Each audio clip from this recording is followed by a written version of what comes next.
LMNP réel ou SCIS pour exploiter un immeuble de rapport, c'est le sujet de la vidéo d'aujourd'hui. Salut les investisseurs intelligents, c'est un plaisir de vous retrouver aujourd'hui dans cette toute nouvelle vidéo. Aujourd'hui, on va étudier ensemble le cas de Franck et Laurent. On va donc tout de suite se pencher avec les chiffres qu'ils m'ont donnés sur mon ordinateur dans le tableau de calcul des investisseurs intelligents. Je vous dis donc à tout de suite sur mon ordinateur. Donc, voici les détails de l'immeuble de Franck et Laurent. Donc, un prix d'acquisition de 325 000 euros, sachant que c'est un immeuble qui est entièrement loué et qui a été entièrement rénové à la fin de l'année 2017. Donc, il n'y a pas de gros travaux à prévoir pour l'instant.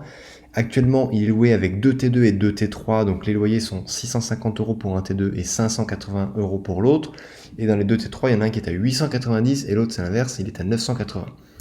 On part sur 12 mois de location par an parce qu'on est en zone tendue et puis c'est de la location nue. Donc c'est certain qu'en location nue, les locataires restent beaucoup plus longtemps parce qu'ils bougent beaucoup moins facilement étant donné qu'ils viennent avec tout leur mobilier, ils viennent avec une cuisine équipée, ils viennent absolument avec tout. Donc il faut compter que ce sont des locataires qui vont rester beaucoup plus longtemps. Ils restent en moyenne en location nue environ 60 mois, ce qui fait 5 ans. On a une taxe foncière pour l'ensemble de l'immeuble de 2130 euros par an, une charge de l'immeuble de 520 euros par an, donc uniquement les charges non récupérables. Franck et Laurent sont dans une tranche marginale d'imposition à 14%.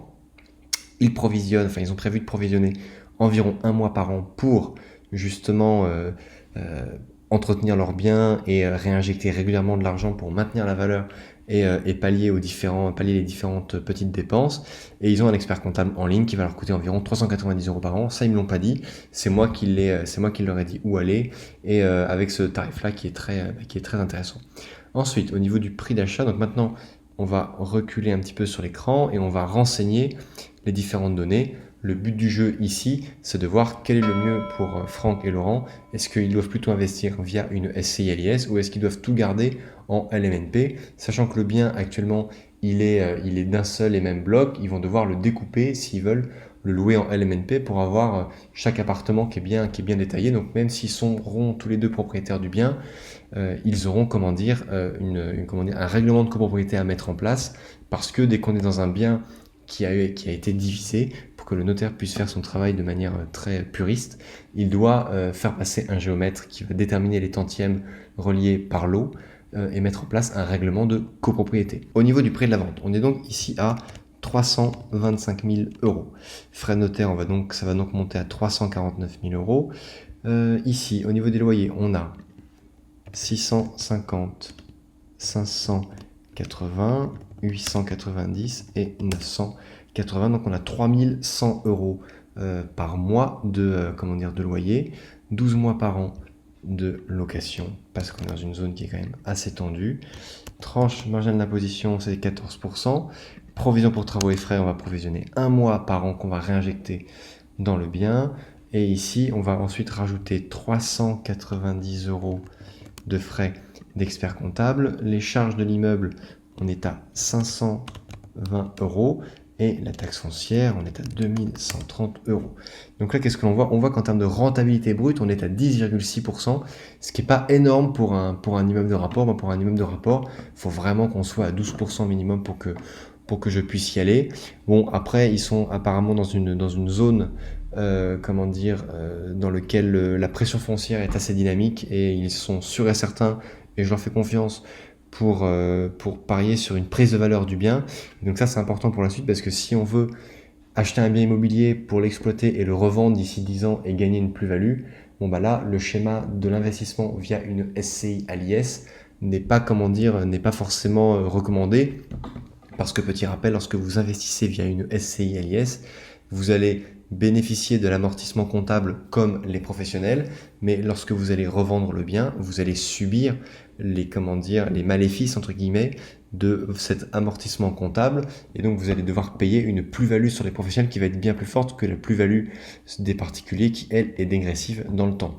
Chose qui est différent en LMNP, parce qu'en LMNP, on peut amortir un bien comme un professionnel, mais lorsqu'on va revendre le bien, on va payer la plus-value des particuliers sans tenir compte de la valeur nette comptable du bien.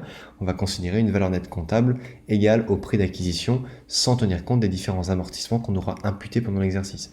C'est effectivement quelque chose qui risque d'être modifié suite à la mise en place de CAP 2022, mais pour l'instant, on n'a pas de son, on n'a pas d'image, on ne sait rien.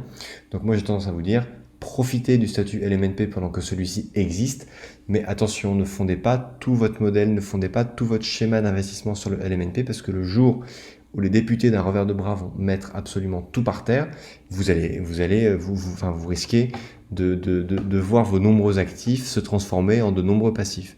Donc faites attention à ça, vous devez impérativement diversifier les choses. Ici, on voit que le bien immobilier, s'il est exploité en SCI LIS, il va dégager 9 439 € de trésorerie par an.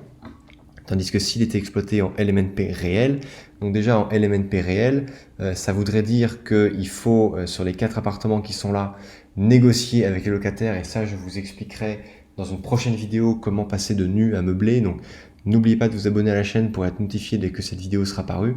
Mais je sais que vous êtes nombreux à acheter des appartements qui sont déjà loués. Moi ça m'arrive très souvent et c'est pas compliqué de négocier avec le locataire ou d'attendre que le locataire s'en aille pour ensuite meubler l'appartement et faire en sorte que qu'un bail meublé soit signé pour qu'on puisse pratiquer une exploitation via le dispositif du LMNP. Là, en SCIS, on va donc gagner 9 439 € par an, tandis qu'en LMNP réel, on serait à 8 139 €, sachant qu'en LMNP réel, il y a d'autres choses à prendre en compte, comme le fait, par exemple, que provision pour travaux et frais, on peut ici passer à 1,5 voire à 2, parce que il va y avoir beaucoup plus de turnover, étant donné que les gens vont arriver dans un logement qui est meublé, eh bien, ils vont grosso modo être beaucoup plus volatiles parce qu'ils ne viennent pas avec tous leurs meubles, ils vont arriver avec directement leur valise de vêtements, ils vont remplir le frigo et c'est un peu tout ce qu'ils vont faire. Ensuite ici, en termes de travaux, on peut estimer qu'on va mettre 6 000 €, 6 à 7 000 € de mobilier par appartement. Si on part sur une base de 7 000 € par 4 appartements, 7 x 4, 28, donc on rajoute ici 28 000 €. 28 000 € plus une provision pour travaux, on vient de passer sous la barre des 10% brut, mais en même temps, on va peut-être louer un petit peu plus cher les appartements.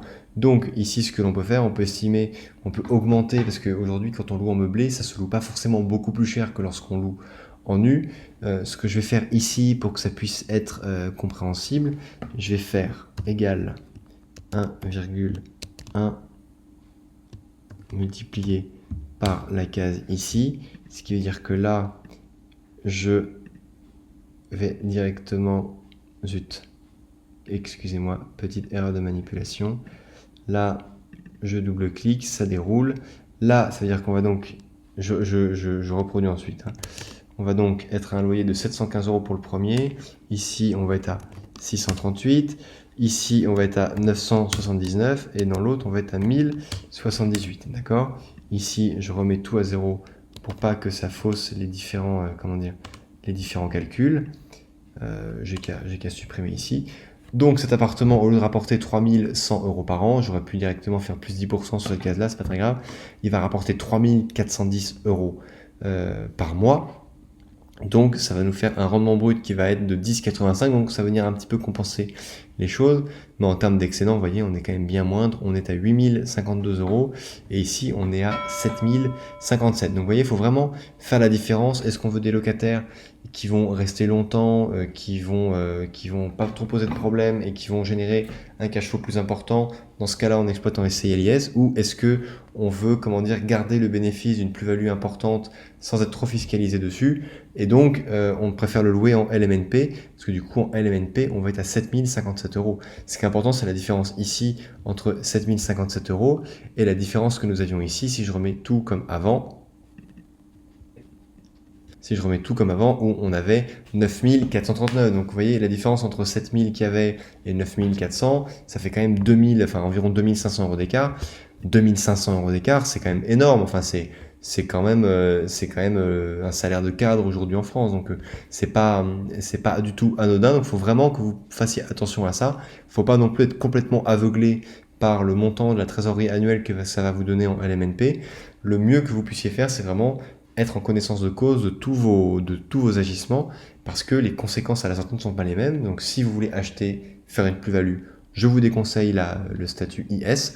En revanche, si vous êtes prêt à gagner un peu moins de cash flow, mais que vous voulez faire vraiment une belle plus-value à la revente d'ici 10-15 ans, eh bien il faudra plutôt opter pour le LMNP réel. Dans ce cas-là, ce sera plus un investissement qui sera patrimonial, tandis que dans l'autre, on sera purement dans du rentable. Également, ce que je voulais vous préciser ici, je vous ai mis une petite note ici, c'est que En SCI/LIS, ce qui est bien, c'est que vous avez des règles, d'accord?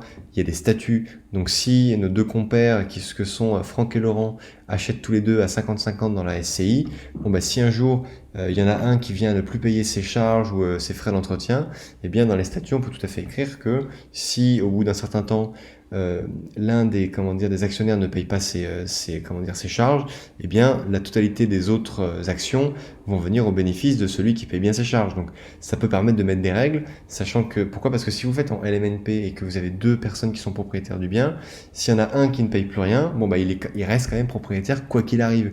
Et l'autre, s'il veut continuer à avoir une bonne rentabilité, bah, il va devoir payer pour l'autre. Donc faire attention à ça. Donc attention, meilleure renta nette, et en plus vous avez tout type de location possible. Vous pouvez faire de la colocation meublée, SCI/LIS, vous pouvez faire de la location locale commerciale, vous pouvez faire absolument tout, il n'y a pas de limite, tandis qu'en LMNP, on ne peut faire que du meublé. Voilà. Ensuite, donc en LMNP, l'avantage c'est que vous avez une plus-value qui est beaucoup plus légère, il y a une bonne rentabilité bien qu'elle soit inférieure à la rentabilité en SCIS. Il y a un manque d'encadrement, ce que je vous disais, c'est que vous pouvez très bien être tous les deux propriétaires, donc vous êtes en indivision, et ça peut poser problème parce qu'au début, lorsqu'on investit à deux, tout va très bien, on est les meilleurs copains, etc.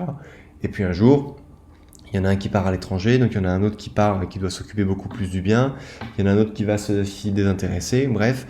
Et en fait, voilà, il faut aussi prévoir ça parce que tout est rose à l'instant T, mais à l'instant T plus 10 ans, tout n'est plus aussi rose qu'au début, donc il faut aussi faire attention. Et également, il y a un avenir qui est assez incertain, notamment par rapport à Cap 2022, etc., etc. Donc ce tableau, je sais que vous l'aimez beaucoup. N'oubliez pas que vous pouvez le télécharger en cliquant sur le premier lien qui est situé sous la vidéo.